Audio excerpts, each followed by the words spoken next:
काटा चुचो डालो ना काटा यो। असल में बात कुछ ऐसी है कि आपने ऋषिकेश के 7 मोड़ों में पेड़ों के कटने के ऊपर काफ़ी सारी वीडियो देख ली होंगी, क्योंकि विषय ही ऐसा है। काफ़ी सारे रिव्यूज़, लाइक, कमेंट, शेयर और वीडियो वायरल होने के पूरे चांसेस हैं। बहुत सारे लोग मौजूद हैं वहाँ पर। कोई NGO हैं, कोई सोशल मीडिया वाले हैं, यूट्यूबर हैं, न्यूज़ एंकर हैं, पर्यावरण प्रेमी हैं, स्थानीय निवासी हैं, और एक वकील साहब भी, उनका भी वीडियो काफ़ी वायरल हो रहा है, जो काफ़ी तीखे सवाल पूछ रहे हैं पुलिस वालों से भी, जंगलात वालों से भी और मंत्रियों से भी कि आखिर ये पेड़ क्यों कट रहे हैं, कहाँ से परमिशन आई, किसने परमिशन आई, क्या ज़रूरत है। तो तमाम तरीके का घटनाक्रम वहाँ पे चल रहा हो। आपने आज मेरी वीडियो से पहले देख भी लिया होगा, सब कुछ मालूम भी होगा आपको। और मैं अपनी बात कहूँ तो मैं भी कभी उस मार्ग से ऋषिकेश आया या गया हूँ, तो मुझे भी कभी नहीं लगा कि वहाँ पर कोई जाम की स्थिति होती है या कोई दुर्घटनाग्रस्त मार्ग है। कोई छोटी मोटी दुर्घटना तो देखिए आपके घर के बाहर भी हो जाती है। यहाँ एक बात ज़रूर है कि वहाँ पर हाथियों ने ज़रूर पूछताछ की है, खास करके उन लोगों से जो देर रात चलते हैं। तो हाथियों ने रोक के उन्हें पूछा कि भाई साहब कहाँ जा रहे हैं, इतनी रात को कहाँ, घर से इतनी दूर, शहर से इतनी दूर जंगलों में आप क्या कर रहे हैं। आपके घर में माता पिता, बीवी, बच्चे सब इंतजार कर रहे होंगे। और कई बार हाथियों को सख्ती भी करनी पड़ी है, और कई वाहन चालक हों या पैदल जाने वाले हों, उनके चुतड़ भी लाल किए हैं। तो ये घटनाएँ तो ज़रूर हुई हैं। बाकी ऐसी कोई बड़ी घटना हुई नहीं है कि वहाँ पर इतने ज़्यादा 4 लेन की सड़क बनाने की ज़रूरत पड़ी हो। तो आखिर क्या कारण है, तो मैं अब आपको बताता हूँ कारण क्या है। तो देखिए, कभी हम वहाँ से जा रहे हैं, छोटी मोटी कोई बाइक स्लिप हो गई, स्कूटी स्लिप हो गई, तो इंडिकेटर टूट गया, या हमारी कोहनी वोनी छिल गई, हल्का फुल्का चोट फटांग लग गई, तो अब हम इंडिकेटर के टूटने पर अपनी स्कूटी या बाइक के जो है गाड़ी का इंश्योरेंस होता है, उसके पास जाते ही नहीं, कहते कौन आएगा यार, इतनी अपना भी बदल देंगे। या कोई छोटी मोटी चोट लग गई तो हम कहेंगे यार डॉक्टर के पास जाएंगे तो 500 तो फीस ले लेगा और 500 की दवाई लिख देगा। इससे बढ़िया 1000 रुपये की, 700-800 रुपये की जो भी है अपनी दवाई ले लेंगे, दवाई में भी आराम मिल जाएगा और थोड़ा आनंद भी आ जाएगा। तो हम इस सोच के लोग हैं। लेकिन सरकार कहती है नहीं, ठीक है, सरकार आपका, हम सबका भला चाहती। सरकार कहती है नहीं, हम बनाएंगे यहाँ पर 4 लेन।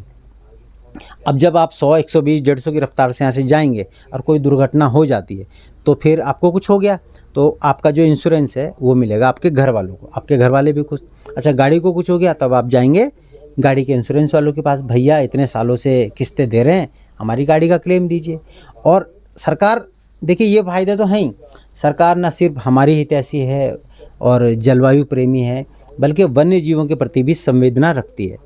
और वो जो हाथियों का इतना काम था, पूछते रहते थे कहाँ जा रहे हैं, क्यों जा रहे हैं। जब आप 150 की रफ्तार से जा रहे होंगे, सोचिए, तो हाथी भी कहेगा यार क्यों रोकना है, इसे कौन रोकेगा, इसे यहाँ रोकूंगा वहाँ रोकेगा, तो जा यार, तुझे जाना है, जा साले जा, मर जहाँ जाना है तुझे। तो हाथी का भी काम कम हुआ।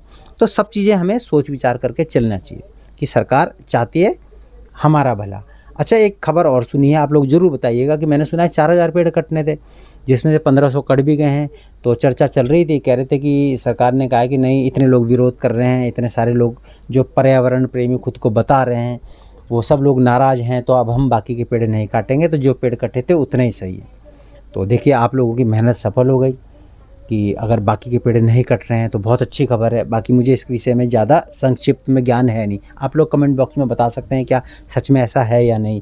लेकिन मैं तो कुछ और ही सोच रहा था। मैं सोच रहा था कहीं ऐसा तो नहीं है कि सरकार ने काटने ही सिर्फ उतने पेड़ हों जितने कटे हैं, 1500, 2000, और ये 3-4 हज़ार, 5000 पेड़ काटने का जो झूठा गुब्बारा था वो उड़ा दिया। अब जो पेड़ कटने थे वो कट गए, आपको बोल दिया बाकी के पेड़ नहीं कट रहे हैं, आप भी खुश, सरकार भी खुश, काम भी हो गया। तो ये होती है सरकारी नीतियाँ। तो ये नीति भी हो सकती है। तो बाकी रही बात मेरी, तो मुझे तो कतई दुख नहीं है पेड़ों के कटने का। 7 मोड़ में इतनी दूर में अगर पेड़ कट भी रहे हैं तो मुझे कोई ख़ास फ़र्क है नहीं, क्योंकि जंगल में मोर नाचा किसने देखा, वो शहर से इतनी दूर है।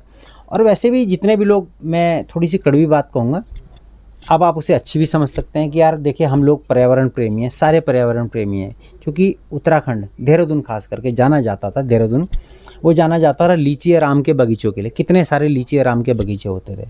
अब हम इतने पर्यावरण प्रेमी हैं, देखिए कहाँ है, हमने उन आम और लीची के पेड़ों को बड़ी बड़ी इमारतों में बदल दिया है।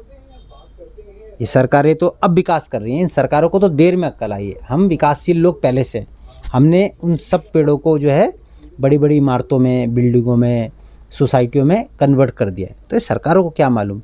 तो खैर चलिए, सरकार को देर से अकल आई है, कोई बात नहीं। तो अब वो भी हमारे पद चिन्हों पर चढ़कर हाईवे बना रही है, बड़े बड़े ब्रिज बना रही है, पेड़ काट रही है, तमाम तरीके का काम कर रही है। और अगर मैं अपनी बात कहूँ कि मुझे क्यों नहीं दुख हुआ, तो मैं कहूँ मुझे दुख तो हुआ था, लेकिन जानते कब हुआ था, जब पेड़ कटे थे देहरादून सिटी के बिल्कुल सेंटर में।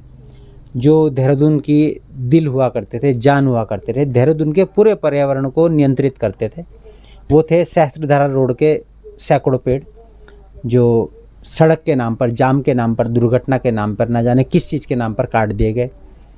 और पूरी एक रोड ऐसी हुआ करती थी पूरे देहरादून में, जो जानी जाती थी अपनी सुंदरता के लिए, दोनों तरफ से पेड़ों से घिरी हुई और बीच में से सुंदर सी सड़क निकलती हुई, पूरे देहरादून को शीतलता प्रदान करती थी। वो सारे सभी पेड़ काट दिए। तो उस समय मुझे बड़ा आघात लगा था, बड़ा दुख हुआ था।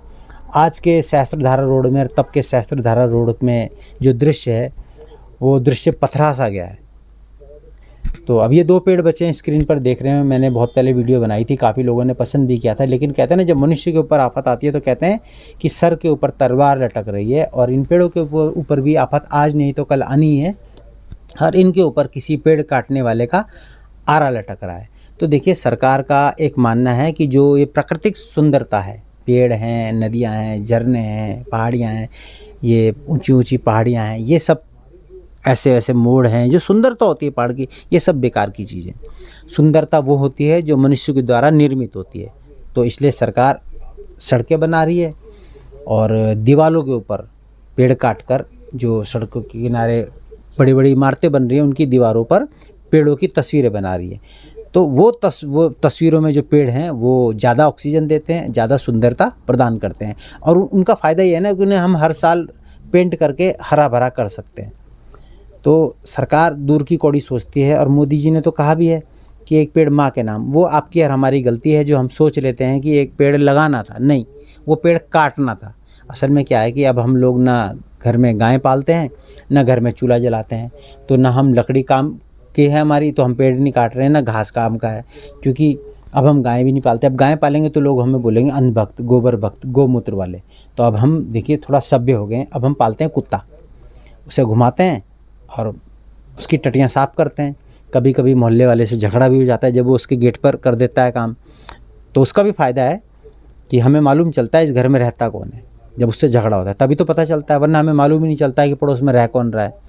तो इससे भी थोड़ा सा भाईचारा बना रहता है।